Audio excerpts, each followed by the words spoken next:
Okay, this is for Donald Trump. Donald, somebody's been feeding you a line of bull. I mean, you've developed this,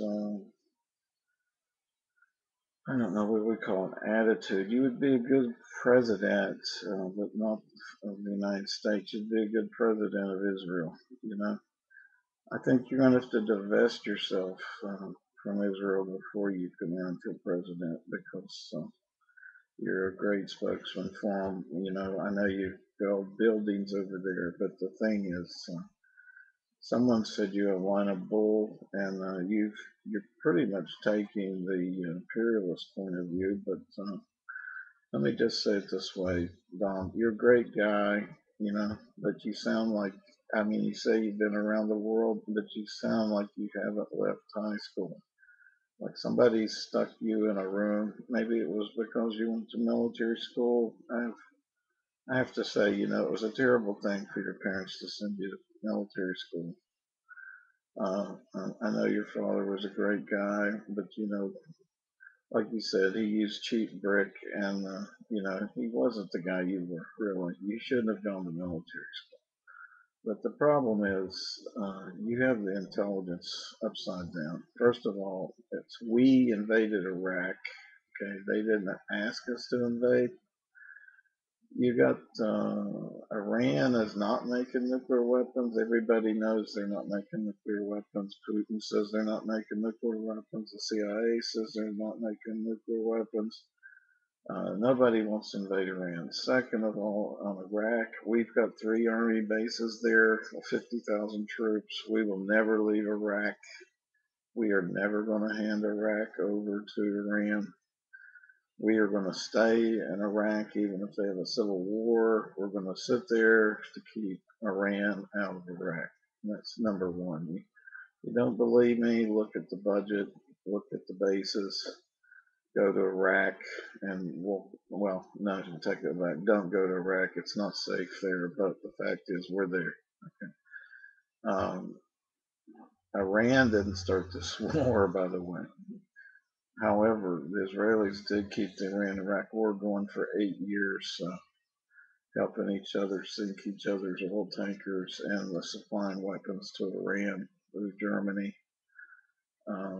You have to know that the U.S. Congress is being blackmailed, but not by Iran. It's being blackmailed by the Israeli Mossad. The Israeli lobby is the biggest lobby in D.C. They lied to us to get us in Iraq. They're the ones that said Iraq had weapons of mass destruction. They wanted to get rid of Iraq's big army and Saddam Hussein. Now we've gotten rid of it for them. Okay, we did it for them. All these wounded guys you're talking about. Bin Laden is mad because we support Iraq. You haven't mentioned Bin Laden, but I mean, we support Israel. He's mad because we support Israel because, and 100% of the Egyptians hate us because we support Israel, and they see them killing. They see the Israelis killing Palestinian children on TV every day. I got this from an Egyptian who's a Coptic Christian. So you've got it kind of all backwards about Iran. I don't think Iran's going to take over the world. They couldn't take over Greece 2,000 years ago. I don't think they're going to take over. I don't know about Libya, but I know we had no business in Libya. I know NATO was created to destroy the Soviet Union. I know the Mossad and the KGB got rid of Gorbachev and helped destroy the Soviet Union.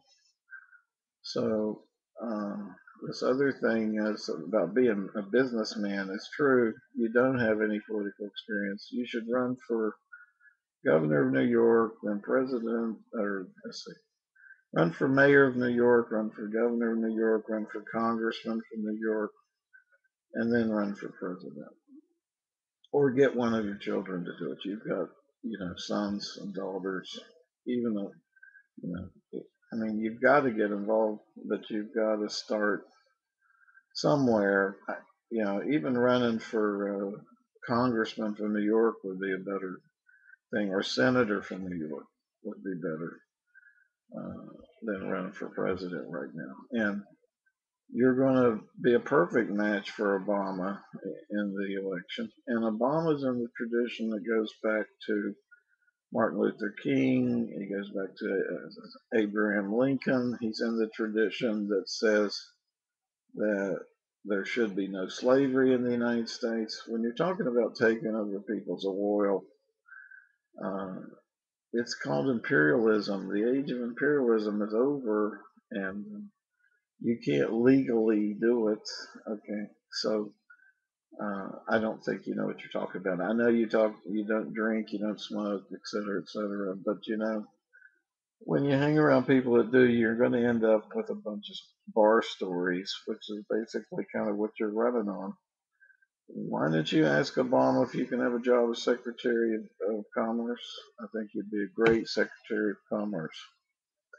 Okay, that's enough for now. I'll talk more later.